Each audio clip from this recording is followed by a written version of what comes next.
All right, let's call to order the Historic Preservation Board for July 10th, 2023. First item up would be roll call. Jay Reeves, Here. Bill Warner, Here. Liz Hawk, Here. Michelle Hazen, Here. Nate Courtney. Here.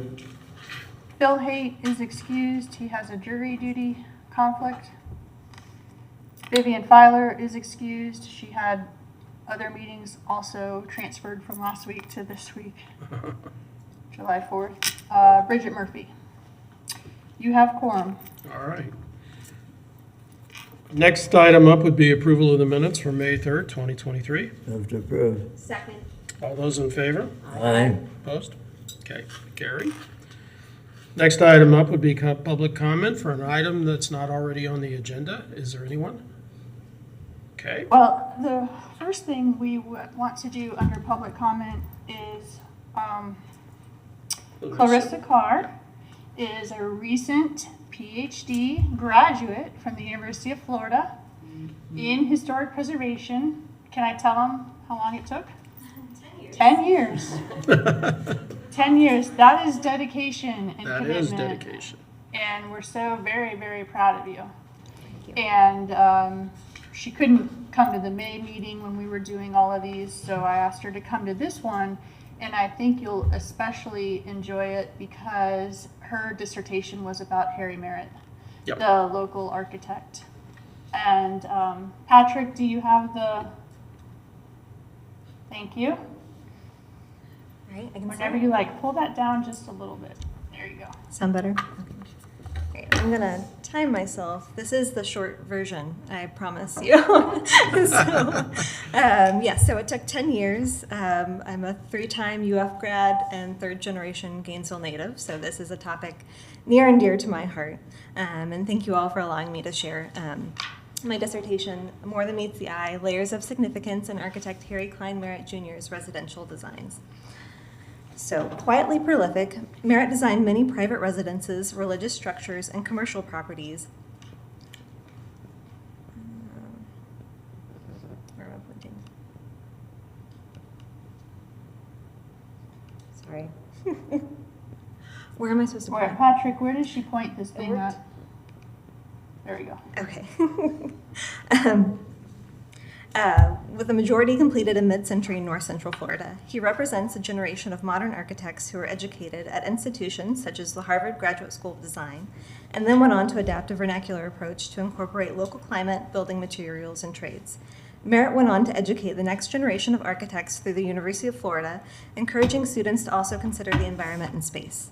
The goals of my dissertation are twofold: to expand the narrative of mid-century modern architecture through the case of Harry Merritt, and to incorporate a thematic framework into the National Register nomination criteria by answering these 2 research questions on the screen.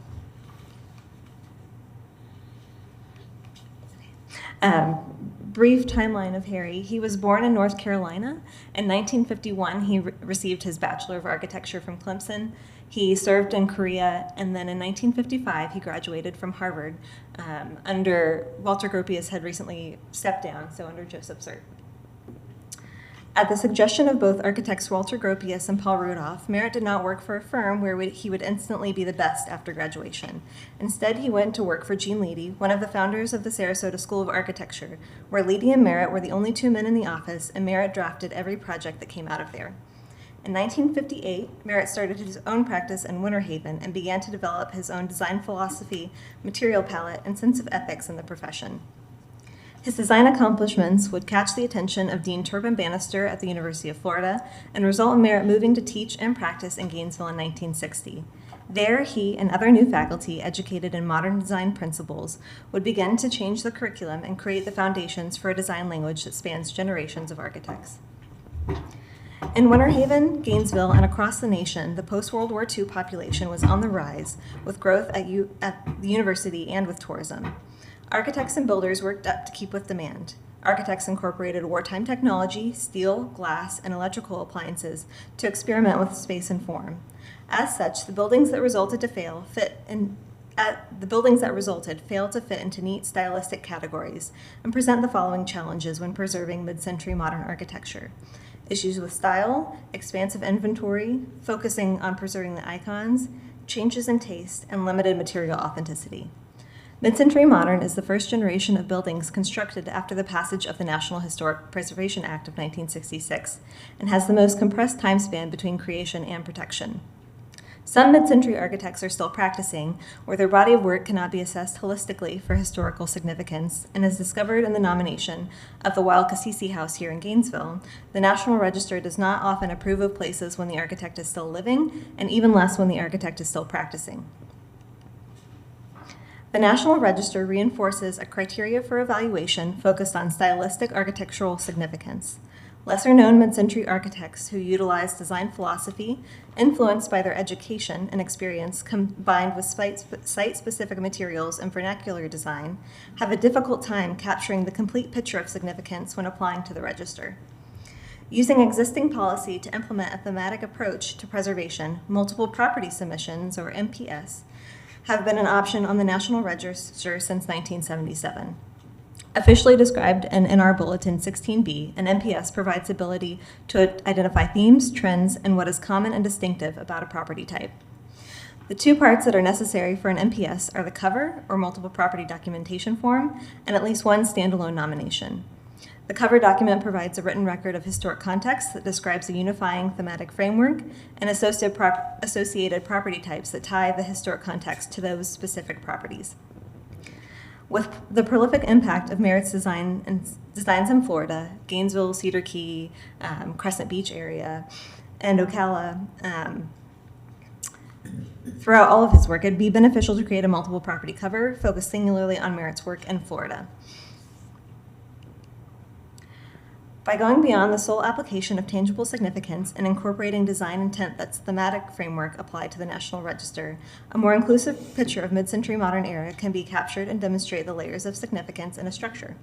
This research explores the holistic design process for Merritt, reflecting his design philosophy and how he expands the narrative of the mid-century modern architectural era by representing the later generation of modern architects. My approach was qualitative, focused around the case study of Harry. The process of discovery was informed by historical research, archival processing from the UF Smathers Library, and new interviews that I conducted. I developed questions for an online survey with images of Merritt's work and face-to-face interviews for the groups of former students and colleagues. A total of 4 online surveys were received and 14 interviews were conducted between June and October 2022. The goal of the interviews was to collect new and supporting information about his process and philosophy. And so I discovered 5 themes that were repeated by Merritt, his former students, and former colleagues. These themes may present themselves in physical form or as part of Merritt's design process, and in many cases they overlap and support one another. The first evolved from the maxim coined by architect Louis Sullivan, form follows function, to represent the idea that shape and resulting form of a building should directly relate to the purpose or activities within the building. Merritt incorporated the central component to his teachings and professional practice, space. One former student recalled that Harry would always ask everybody, "What does architecture mean to you in one word?" Space. We design space. That's it. That's the word I've since looked back on and realized it's not about Mediterranean, it's not about Gothic, it's not about Key West. We can apply styles, and there are certain components of architecture that can make stylistic elements live, breathe, and sing. Harry Merritt's dead on about space. It's about defining space and how space is released and opened. Before any plans and space planning started, Merritt would spend weeks on pre-design research with the clients and the building site. He would ask questions about their weekly routines, their level of dependence or interdependence, desire between family members. The results would inform the sequence of space and adjacent zones. The resulting form was one that was designed in harmony with the existing site and supported the needs of the space. Merritt would connect his spaces with sunken living rooms, walls that did not touch the ceiling, and louvered panels that contribute to the visual flow. Outdoor space might be captured by walls and connect the interior through large glass windows. Hierarchy was created by ceiling heights and supporting spaces that would extrude off the main areas. It allowed Merritt to maintain clean and simple geometries that support a palette of space that was rich and diverse with stable, transic, dynamic, inward and outward focusing and interpenetrating spaces. Stories of Merritt's teaching in class and carrying around his notepad grew to what was recognized as a fundamental part of Merritt's design approach. In the initial design phase, Merritt's pad of grid paper helped him quickly visualize the three-dimensional space through perspective drawings. This grew to symmetry and modules likely influenced by his studies at Harvard and exposure to the Sarasota School of Architecture. The grid provided a human scale, especially in large-scale projects such as Lakeshore Towers, which is the model you can see in the bottom left. The exposed white beams create repetition, balance, creating areas dedicated to public and private spaces. An interview conducted with former colleague of Merritt, Bill Tilson, revealed, "I think the fact that all his houses, as much as anything, demonstrate a rigorous kind of use of measurement system, which is a grid. It's something you can literally see when you look at the house. It doesn't have to you don't need to be an architect to get that. That chases down into the individual details. Then structure comes through the building and connects it to the site. I think you can see that on every single project." While visible upon a site visit, the grid continues to present itself in plan and section drawings. The clean order of the grid provides an interesting juxtaposition with the highly revered element of nature in Merritt's designs. It's impossible to ignore the massive trees embracing some of Merritt's designs, located inches away from the built structure. Double-height glass windows welcome the outdoor as an extended living space. Cypress and cedar blend with the surrounding vegetation, and white painted box beams seem to pierce the large expanses of glass to support the exterior overhangs. The celebration of giant trees provide visual delight and refuge from the Florida sun. These all contributed to Merritt's vernacular approach to modern architecture. Before sustainability and being green was popular, Merritt was incorporating passive design techniques to create responsible buildings. He personally believed that if a building was designed correctly, it didn't need air conditioning.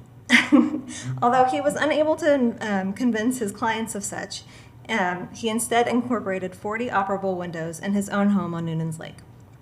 He had reinforced these ideas with his students, with former student Guy Peterson recalling, "I think passive design features is something that was really driven to us as students. You've got to be respectful of the site, the orientation. You know where the sun's going to stay and where it's going to rise. It was about how you build a responsible building." During the hours of pre-design site research, Merritt would take note of plant species on the site and make specific notes not to remove natural plantings without his approval. Homes would be built up on stilts if an area was prone to flooding, and the location of trees and their foliage in the spring and winter played into the orientation on site. Merritt also considered the surrounding built context, with a wall surrounding the Wild Cassisi house, not only to capture space, but to block views, in his words, of the offensive surrounding revival architecture. Existing architecture wasn't always bad, however. In Gainesville, the earliest known Merritt design, in the top left, is the 1960 addition to the Dr. Wheat home in Black Acres neighborhood. The addition meets the height of the existing structure and continues the use of Ocala block masonry. Ocala block, cypress, cedar, terrazzo, and glass were all elements used frequently by Merritt's designs. He would not guarantee any particular materials to a client before the function and concept were established. The form determined what materials were needed for hands-on experience and what the materials were necessary to make those decisions. Merritt recalled a conversation with Florida architect A.B. Parker, who said, "You need to bend, cut, drill, smell, and taste a material to really understand its potential. And if you are introduced to a new and previously unknown material, you must follow this procedure prior to your right to use it." To implement these local materials, Merritt knew that he needed to use local craftsmen who were familiar. For some, these were the first modern buildings they had built. Both in practice and in his teachings, Merritt reinforced the importance of handmade architecture and to use local people, local materials, and local technologies. When some architects switched materials because of increasing costs, Merritt found resources and repurposed cypress from an ice house or cedar from a reclaimed barn. The quality of the wood was a direct representation of the quality of the building, and as one former student and an employee recalled on a project, Harry would send it back, 75% of the wood, if it had a bad knot in it or any kind of anything.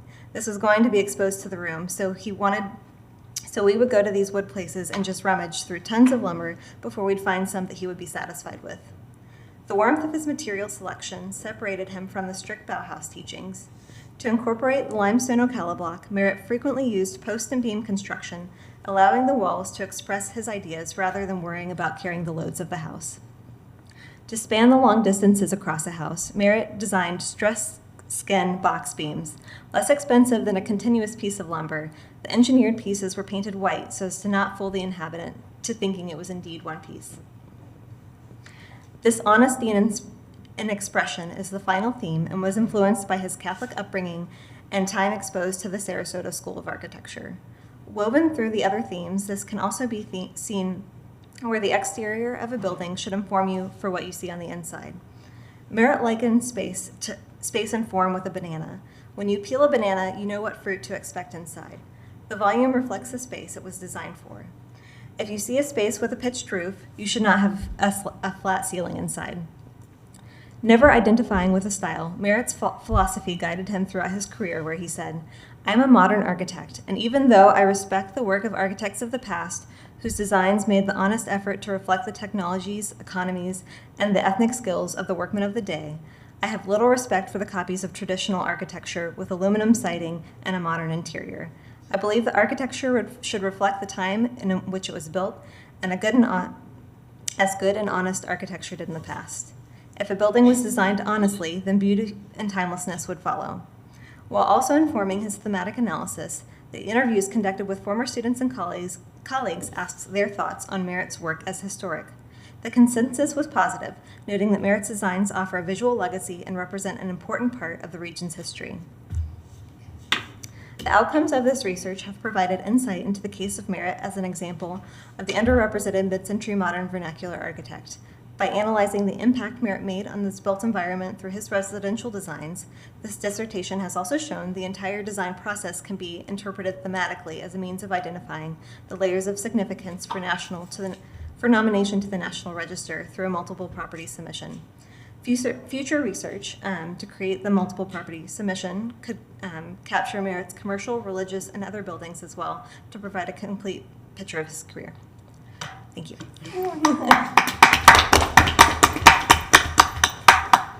Thank you. That quote, on his quote about honest architecture is so great. It's very insightful. Yeah. Before we leave public comment, was anyone here from the East University property that wanted to speak to the board? Yes. Okay.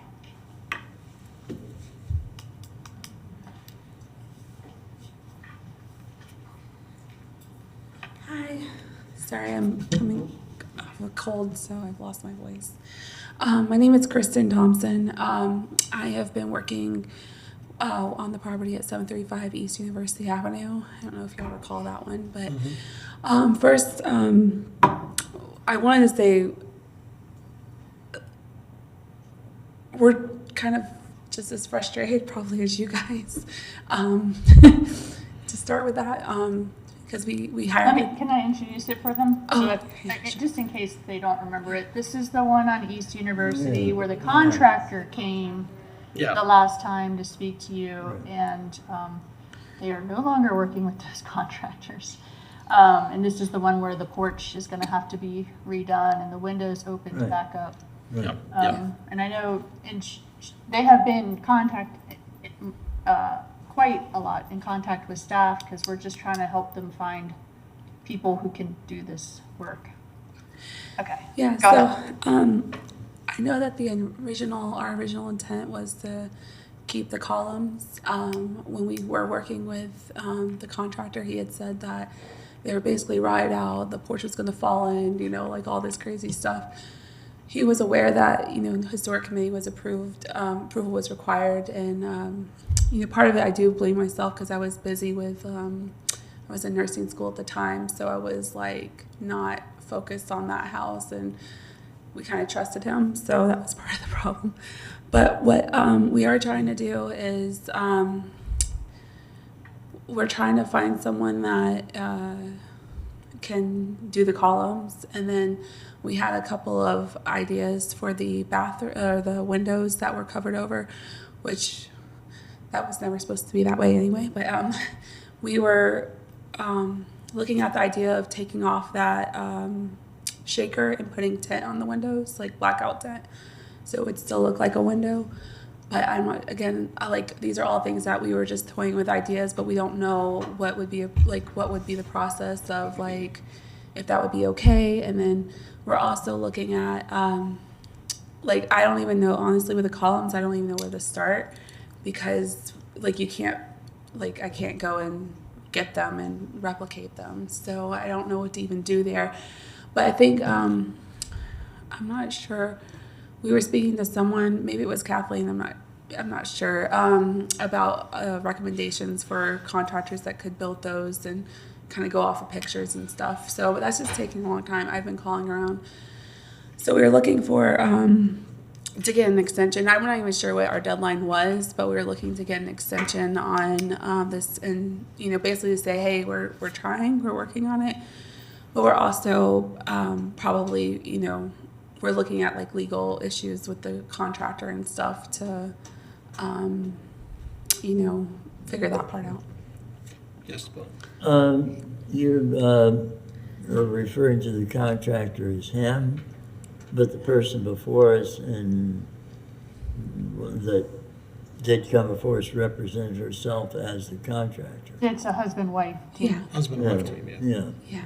And I'm an authorized representative for the owner on the LLC. So I just work with the owners who live in Orlando. You're working with the owner. Yeah, I'm right? basically, think of me as the owner, basically.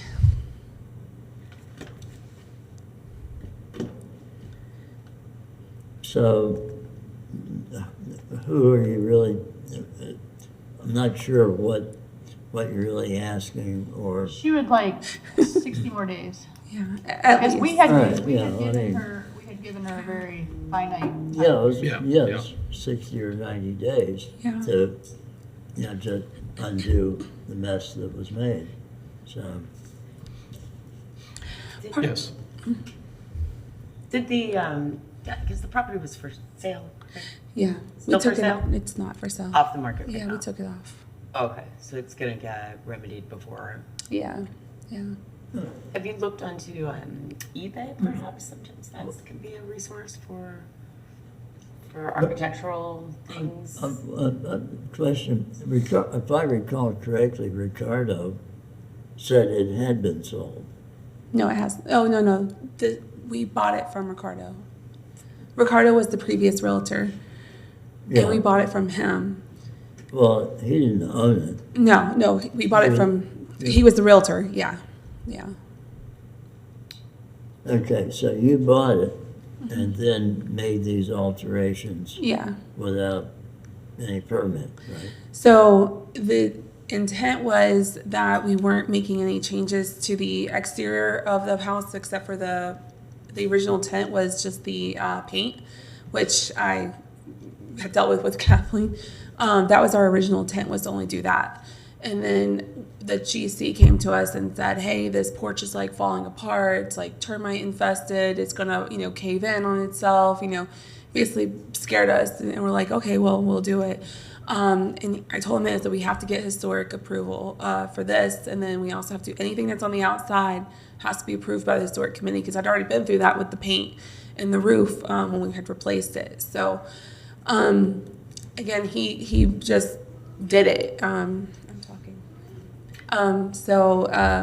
He had just done it and didn't get the historic committee approval, and actually he didn't pull any permits for the whole dang house. The whole thing is a mess. So that's why that's part of the reason we're seeking legal, representation for it and going that route, because, honestly, he bought this property because he wanted to, he really liked it and he wanted to do a nonprofit there, and it would have been perfect for that situation that we were thinking, like a group home type situation. And the renovation became so extensive, and let me see, I think we're over $250,000 in renovations on that home as of date. And so it's been a lot more extensive. So that's part of the reason that we're kind of like, we gotta sell this, because we're in so deep on it. But so there is like some financial issues going on as well, as far as like, being able to afford like a whole nother column, like all these columns being repaired, in addition to like hey, you didn't pull permits on anything. You added an entire bathroom on the second floor, but you didn't pull a permit for it. He did the subfloor in the kitchen, didn't pull a permit. He did all kinds of work on the house, $50,000 in electrical work, no permit. So, yeah, we're a little frustrated, Yep. to say the least. Okay, so you're looking for an extension from the board? Yeah. But basically, we just want y'all to know that we're working on it. We're like trying, but like I said, we have, we do other projects as well, so we have a lot going on. But we're financially strained on this, and then we're also facing this legal issue, and then also just the complexity of fixing the problem, because you can't go and get those columns back. It's just not possible at this point. Okay. All right, is the extension granted by us, or? Yeah, Yeah, because okay. you gave the first Yeah, one. yeah. All right, Okay, I will move a 90-day extension with the provision that at least once a month, you provide a progress report to staff as to what is being done. Absolutely. What's being done. Okay. So there has to be a monthly report of progress, and then we'll evaluate. Okay. okay, A second. okay. We have a motion and a second. Any further discussion? Any comments from the audience? Okay. All those in favor? Aye. Aye. Thank you guys. Appreciate it. Okay. Good luck.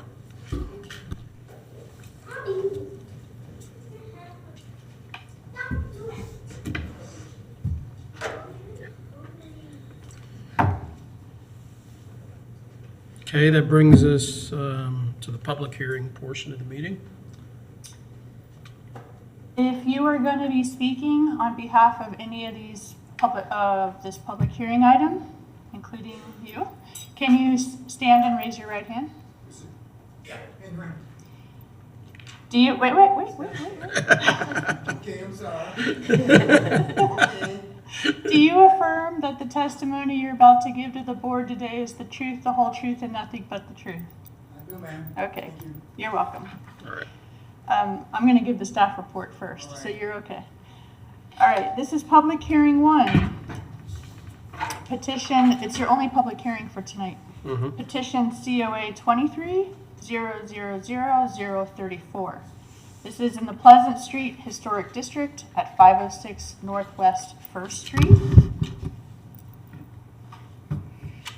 This is a property that is owned by the church, and you have a photograph of the property in your packet. And as you can see, it is it's one of our contributing wood frame vernacular structures. It's Exhibit 2, looks like this. The building sits on a double wide lot facing Northwest 1st Street. The church would like to construct a detached storage unit to the north of the existing structure so that the historic structure no longer has to serve as a partial storage facility. There is a 2-story non-contributing structure to the north of the lot. When this application was originally submitted, the request was for a metal manufactured storage shed. So I asked the applicant to come in and meet with me, and as a result, he has provided an alternate design for the storage structure. The new shed proposal is still the same size, 16 feet by 40 feet. It has a gambrel roof shape with front porch. Doors are 9-light French doors. Windows are 8-light single-hung sash. The proposed roofing material is galvanized metal. The siding is a painted wood chip composite known as smart siding in a vertical orientation. The current proposed color is blue siding with white trim.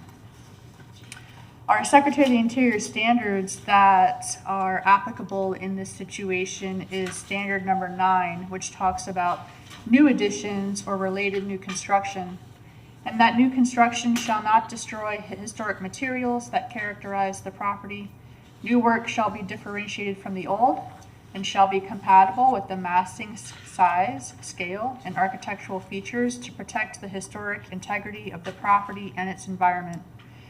This proposed new construction does not destroy any historic materials, as this is a freestanding structure.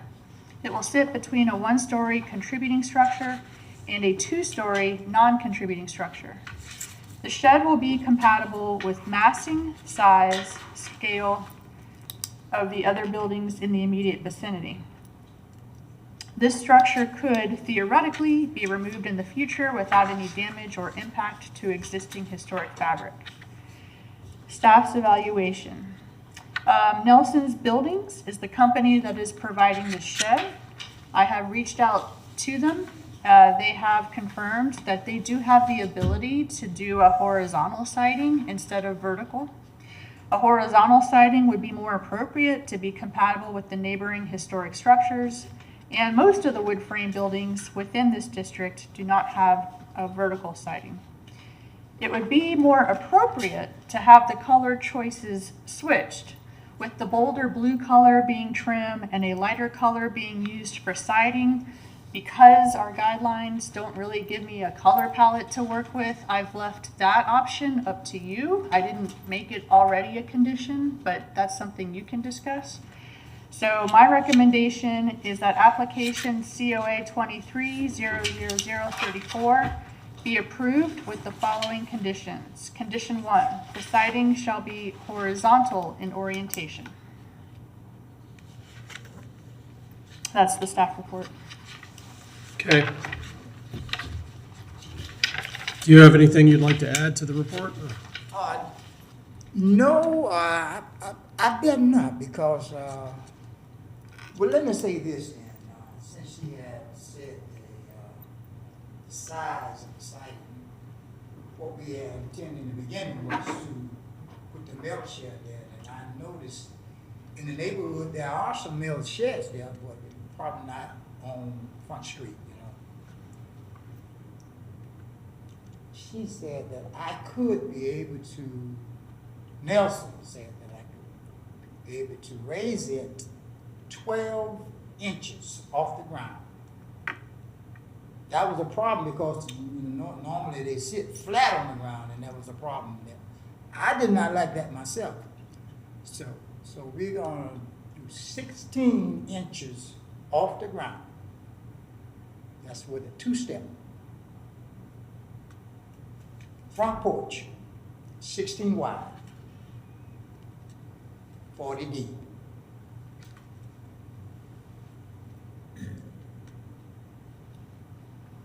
That's all I have to add to that. Everything else, I'm pretty sure with the layout, the color is all right. I don't have any problem with that. My decision now is to place on the lot. The city have combined both lots into one. So my decision is to put the shed in the middle of the vacant lot. I'm looking for a yes, I'm looking for approval, I'm looking for something that I can go forward on, you know. This shed would be a shed that would house our excess business that we was in. That's the tailoring business, clothing. I'm pretty sure we're gonna have to have electricity to run some machines to do some tailoring work in that particular area. Probably in the future, I don't know how far it is, if it's gonna blast and move like I desire to do, you know, we were probably gonna need a laboratory in there too also. What? That's where the 16 inches come off the ground.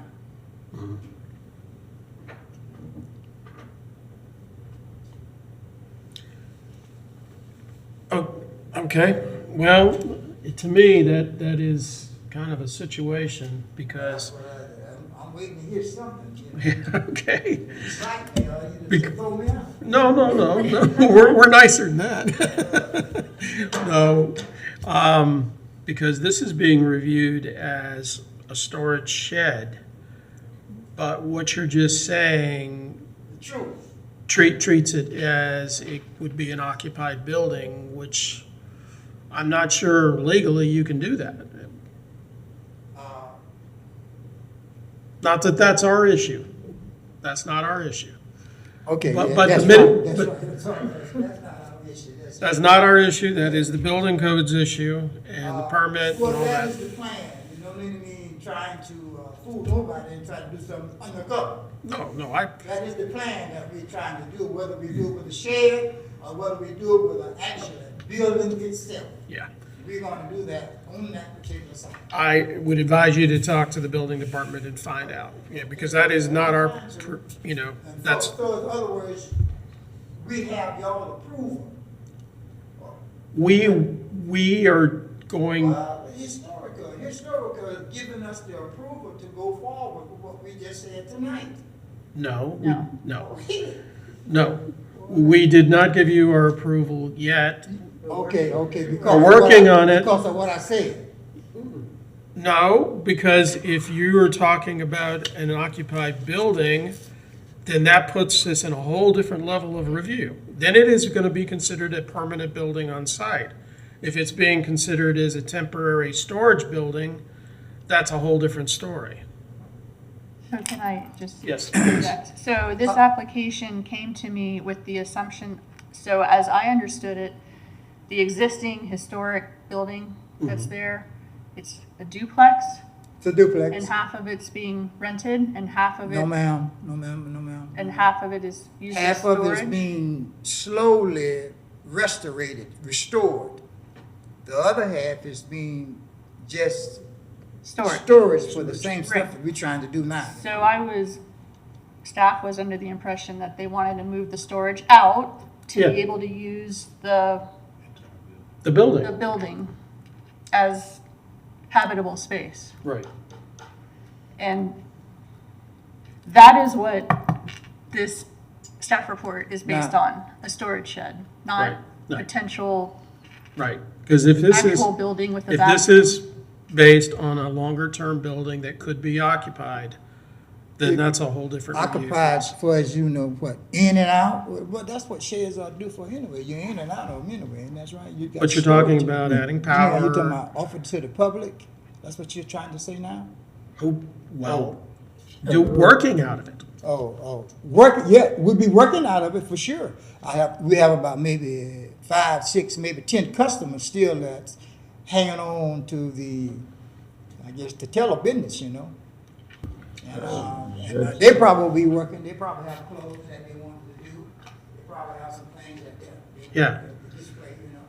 Yeah, well, what you're talking about doing is putting a more substantial investment in it if it is actually a building that people are working out of, because, So, Mr. Chairman, if I may, Yes. so Mr. Thompson, just to get some clarity, so you were speaking from a position of asking questions and trying to get some guidance, right? right. So- Tonight, Yes, sir. Get the clarity of what we can do. Gotcha. So I think tonight, from my understanding, I think we need to address the shed itself. Okay. And from my understanding, the guidance that is being provided by Mr. Chairman is before you go forward, well, after we resolve the issue tonight, before you go forward with enhancing or try to go forward with enhancing that shed and adding the electricity and the laboratory and things of that nature, that it would be best for you to speak with the building codes, right? So to understand exactly what you can do, like understand the legal ramifications before you make the adjustments That is true. after we work to get the shed That itself is true. approved I tonight. agree with that. Okay, Absolutely, you know. sounds good. Thank you. But also, if we approve it tonight, it would be, I know we wouldn't be approving it, because you're just asking for opinions at this point. You can approve the application that's in front of you, and that's for a storage shed. Yeah, that's what I'm saying. We could only approve it as a storage shed, nothing else. Now, the storage shed do come with all, lights and stuff in there, so you're gonna have to have electricity. Right. You could to do that. We're gonna pull from 508, Yeah, pull that line from 508. a storage shed can have Yeah, a light in to it. give me some power in there. Storage shed can't have Okay, then, well, bathrooms, let me do can't have, power, let me do power, and, yeah. and maybe we can get some machines running, sewing machines. Well, That's- no, you're back to working out of it again. Y'all look like you're judges, really look like judges up there, You probably never heard nobody come up here like me, and talking around that I'm talking, Well, I would say But, I like that it has a porch on the front. I appreciate the porch. Yeah. But if we're evaluating a place of work or business in the historic district, we're gonna evaluate the architecture. If it's a shed that is temporary, that's holding garden tools or something, we care less about what it's gonna be looking like because it's gonna be temporary. Well, the way this shed look, it should look a house, don't it? It's as big as a house, and Yeah, that's big one house. issue. It looked just like one. That's why I tried to compatible with what's in the neighborhood, because I figured some stuff was gonna come up anyway. Well, we have never, let me just tell you, we've never approved anything this large as far as a storage shed. I think this exceeds the definition of a storage shed. Yeah. Well, This is a building. That's probably true, Sheriff, because Sheriff. you don't have the kind of lot to put one on in that neighborhood. But I have the lot. Yeah. They had the lot to put it on there. They had it on there. Michelle, you have a comment? I do. Well, yeah. So, I remember when, we had one of these very similar sheds that was, came before us. It was for, property on 7th Street in the Duck Pond. I don't know if you remember that one, but again, this very barn looking. It was like a pole barn, basically. Yeah, and I think when we're just looking strictly, size, all of that, to me, just even the roof line on this structure does not feel appropriate in the district. We don't see any sort of barn shapes that I can recall in the Pleasant Street district at all. I can't think of a silver building. Well. Just architecturally, the vernacular is more sort of a craftsman look, or we have some Victorians there. So just in terms of that, I feel like I'm not comfortable with the design of this, especially on a road that is, it's a prevalent road. So even that alone is something that gives me pause about this. Yeah, and I think I would agree, the issue is really the size of it, because it is just as big as the house next door to it. So I think we'd have to almost evaluate it as a house. Bill, go ahead. Yeah. Clearly, the applicant is seeking approval for a building. Not, it's in the form, in the application as a storage shed, but it is obviously not the intent. Well, I was telling the truth, I don't want to say something. Well, and it's yeah. better that you did, because I can tell you, I hear down the line, Right, they right. said we could do this. Yeah. And that's not what That's we not what we're said. saying. That, yes, I don't have a problem with a storage unit being placed on that location. And frankly, I don't care what color it is. But obviously, you're talking about setting a building for use on that property, and it'd be silly to keep referring to it as temporary.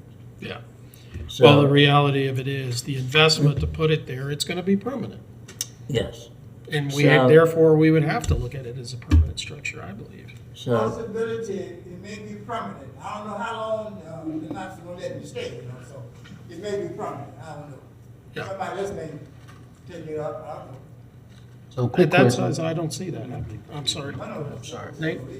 So I'm just wondering, and I just want to get an understanding, if we do vote to pass this with, I guess, with the modifications that Kathleen has suggested, that would mean then, right, that Mr. Thompson can only use the shed to operate in the way that he applied for it tonight, correct? Correct. So with that being said, and this is, I mean, you guys can correct me if I'm wrong. For me, what it sounds like, Mr. Thompson, is that we need to address the shed itself. And you all being able to utilize a shed for this, being able to utilize this structure as just a shed for now, right? I think the conversations about whatever else you all wanted to do or thought about doing with the shed probably needs to cease so that you can get a shed, right, to actually store things. Now, if it comes up that you all and your organization want to actually have a house, that you can't take the shed and make it a house, right? So it has to be, you know, another hearing if you wanted to do something different with the shed.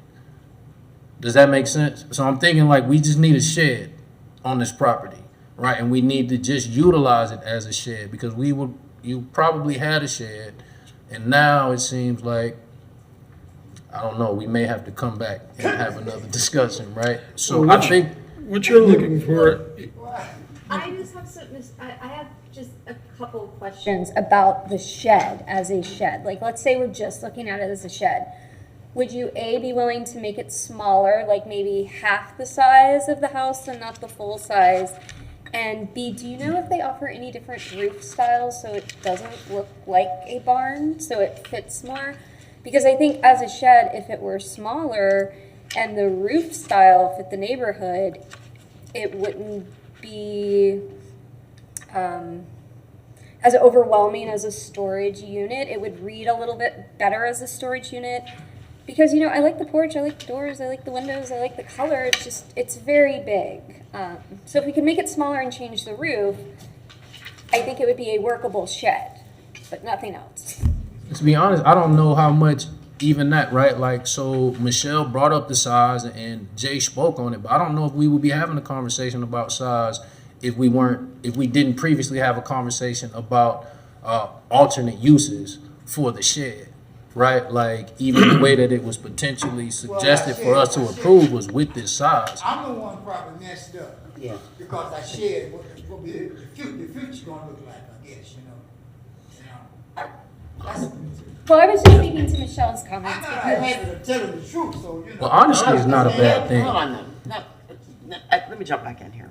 The other thing that we need to be talking about is placement of the shed. We are not placing this behind the structure. It's not, I mean, we're talking, you look at the planning for the shed, and we're talking about placing it, lining it up with the other houses. I mean, we're just basically taking the rhythm of the street and putting a shed as a primary this is not something in on the street. backyard behind the building. Right, this is not like, hey, we're gonna tuck it back in, you know, into this parcel that's going on what's essentially another vacant parcel, and it's going to look like a primary structure. So not only do we have an issue of that it's now appearing as a primary structure, I mean, just the size of it is dwarfing the existing house, and then we're looking at is that it doesn't just mimic the architectural details that we've seen. So, you know, we did, in answer to your question, we did see the person that came in front of us before that had the same barn type roof. They were able to make adjustments, and they did make adjustments. yeah, that's what I'm saying. If you make it smaller and slide it back, it reads more as a shed and it's not right out in the street, and it kind of addresses the issues that we have as a shed. I didn't hear anything about nothing else, just as a shed. It reads as a home, a full building. I agree with Michelle. If we could make it smaller and change the style, it would be more of a storage. And I think that comes down to use, which, I mean, we don't really manage use. And I can't manage use. I'm just saying it's huge. Is Bill. the thing. And I get why you need it to be huge for storage, but What the applicant is seeking is permission to place a building of this dimension on the site. We're not talking, obviously, in this discussion, we're not talking about a shed. We're talking about a composite wood chip sided building, not a shed. We're talking about a building. We should be addressing this as a building, not as a shed. So that's what you're gonna classify it as? Well, I'm buying it as a, they call it a, barn shed, as I buy it.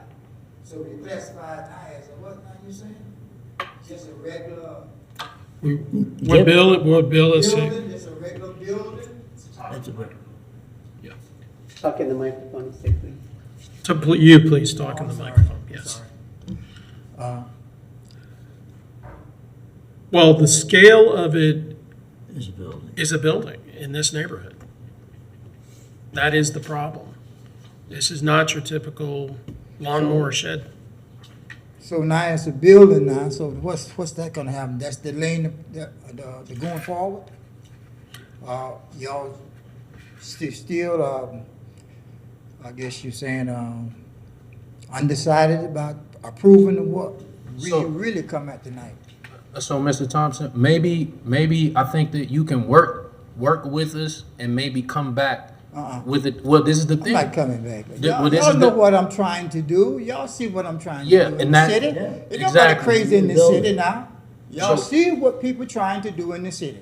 So, Y'all Mr. know- Thompson, I think that's the issue, right? And so, Right. from our understanding, you were applying for a shed to be Okay. utilized as storage, right? And in your honesty, in you giving this information, now what we're telling you is that because of the information that you provided, it sounds like you want a building, right? And so that's a different application. Now, again, to me, I think we got here because of that. Even the issues with the size of the storage, right? That came up after these other conversations were had, and even when this was initially presented, we weren't talking about the size of the structure. All of that came about because the board is now hearing a different utilization of the building than what we thought that you were applying for. And so what I'm saying is, from my understanding, it seems like in order for you to actually get what you want, then maybe you need to consult with us, get an understanding of how to apply for that, and then go through that process. Because you can't utilize that particular structure for anything other than it being a storage shed, right? And that's what we were ready to vote on, like utilizing the shed for storage. Okay. Does that make sense? No, it's not with. I appreciate you coming in. I appreciate your time. Yes, sir. Yeah. Yeah, let's bring up that, we don't want to deny the petition. We'd like to give you an opportunity to come back to us with a different approach to achieving your objective. Your objective is to have a commercial building there. One you can utilize for tailoring or whatever it is. The zoning is, what is it, residential and business, RV, so Well- that's residential and business. Right, So it's- that's fine. If your intended use is compatible with current zoning, that's no problem. But you need a building, an occupiable building to do that. And so I would ask you to come before us again to get approval for an occupiable building. So and what I'm proposing is, When you do we say- continue this? When you say occupiable building, what kind of building are you talking about? When you say occupiable building? Michelle. So, Now, my intent on the first submission, when I submitted my stuff, it was a 2-story building.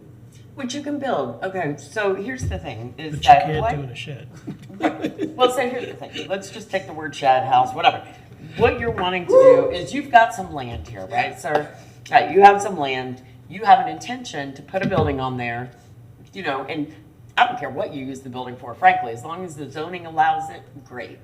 What we're concerned about here is any new building that is being put into this district needs to somewhat conform with the architectural significance of the neighborhood. So in this neighborhood, That's what I did. well, we don't have any barns in the neighborhood. There's not a single barn. If you can tell me where a barn exists in Pleasant Street, I'm game. But I've been in that neighborhood for a long time. There's not a single other barn structure that looks like that. So if we're looking and you're trying to make this a Barn prime, structure was the first, submitted. well, This structure here is just a APEC. It's an APEC structure. is this the structure you're asking to be approved? No, that's the green, that was the first one now. Oh, Is there another structure somewhere? What is There it? should be a blue structure somewhere. He's supposed to Yeah. send us another structure. This is the blue structure. APEC structure. Gable APEC, a gable. We don't have that. It's a gambrel. yeah, because if this was Yeah. like this, I would be It's a much. gambrel roof. It's supposed to be it's not APEC, it's gable. It's a gambrel. Yeah, we don't have that information. So, The so, first one was just a metal shed, Yeah. just a metal shed. right. So, That I was the mean, first one. I think what we're saying is that if you're right. If your zoning allows, you can do what you want to do in this neighborhood. Yeah. You have the right, you own the property. Right. So you have the right to build a structure where you can have people working and tailoring and doing whatever you want to do. Now, if you're gonna do that, however, this structure, because you've got it so prevalent on the street, your placement of it, it's a huge structure, it's going to need to meld with the neighborhood.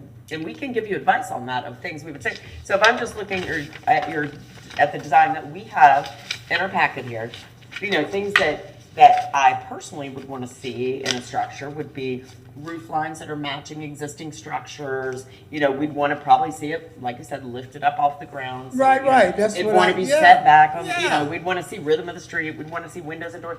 Because it's close.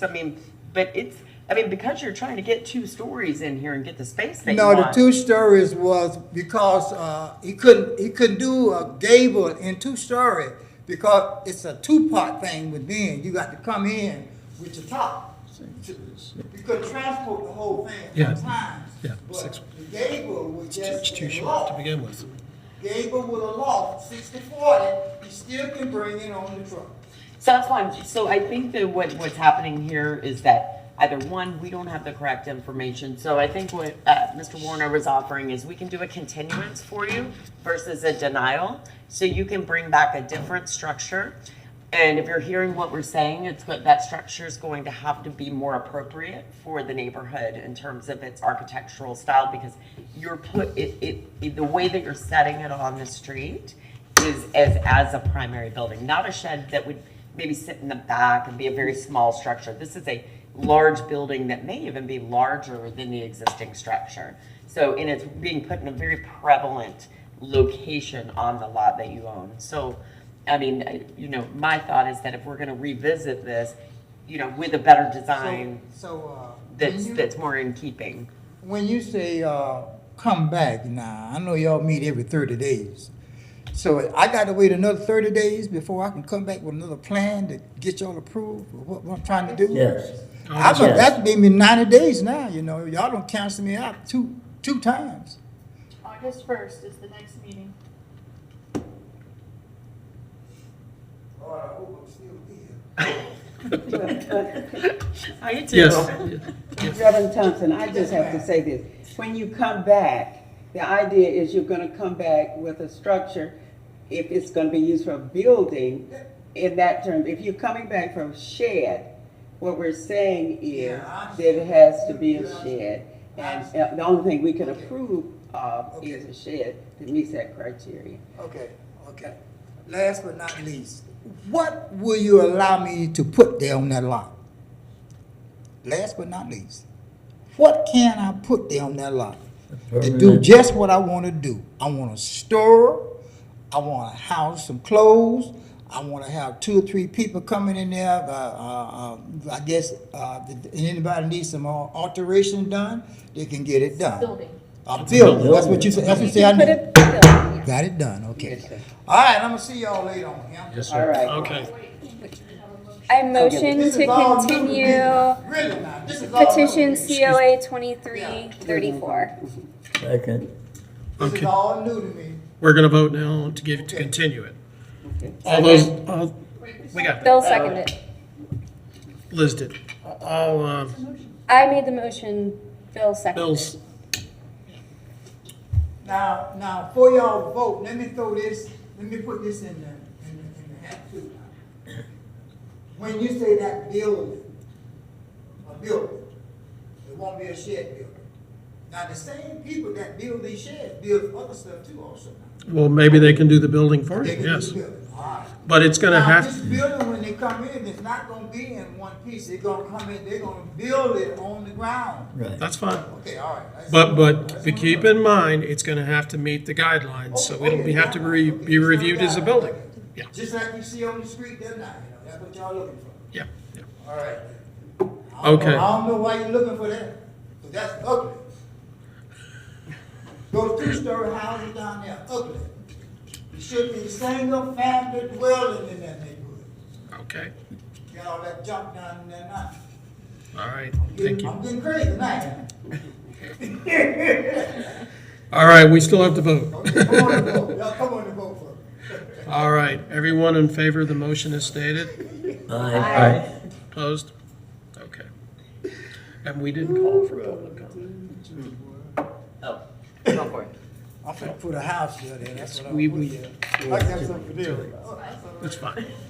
I'm finna put a house. This one's out of left field. I'm finna get one of these contracts to get a house. Got a house, everything. Okay, all right. Yes. I'm gonna send him, I'm sending the contractor to you, I'm not coming. I was very nice to you. Yeah, you were. Mr. Thompson, Y'all voted already? Yes, we did. Yeah. We will I would see just what also ask, for me, it's important, just that we answer all of your questions. Tonight, you mean? What, I hope that we've tried to answer the questions for tonight, but I'm just respectfully suggesting that you have all of the questions that you really want to ask, right? So that the board and Kathleen can work to address all of those answers, so that when you come back the next time, everything is prepared for you, and you can really execute this process. We just want to make sure that everything that you're thinking, all of the questions and concerns that you have are addressed, so that you can do what you need to do in the proper manner, so that you can take care of your property the way that you desire to. I think it's important to note too that, like, I'm on Nelson's building website here. I'm taking a look. Now there's some images missing here, but it does look like, I mean, they specialize in sheds. So, getting something that looks like a structure or house may be a little limiting from this particular Well, company. They just get under the umbrella of stocks over there, coaster, that's all they is. Okay. Okay. Yeah, so you may want to, as a first step, you may want to check in with them. And you may want to check in with them and see if they have anything that sort of mimics that. But even then, though, I want to be clear that, We're not talking about a shed. right, We're talking about a Building. building. right. So I think it's going to take a little more work to find out what you can actually construct there. Okay. Okay? All right. Thank you. Y'all done voted? We voted. Oh, you did? Okay. It's What was the continued. vote? Huh? It's continued. It's continued? Yeah. Okay, All right. all right. All right. Good luck. This is new to me, but I guarantee you ain't gonna, it won't be the first time, it won't be the last time. I'm gonna tell you right now. Well, You you, are always welcome to come. Tell you right now, it ain't gonna be the last time. well, you want to do this kind of thing while you're still You gonna young. sit so ready, yeah, you gonna think, what do you want now? Thank you, everybody. All right, Thank you. All right. So August the 1st night. First Tuesday in August, yes. That's only like 3 weeks away. Not even. All right. Tomorrow's Tuesday. So everything else over now. Just for you. All right. Boy.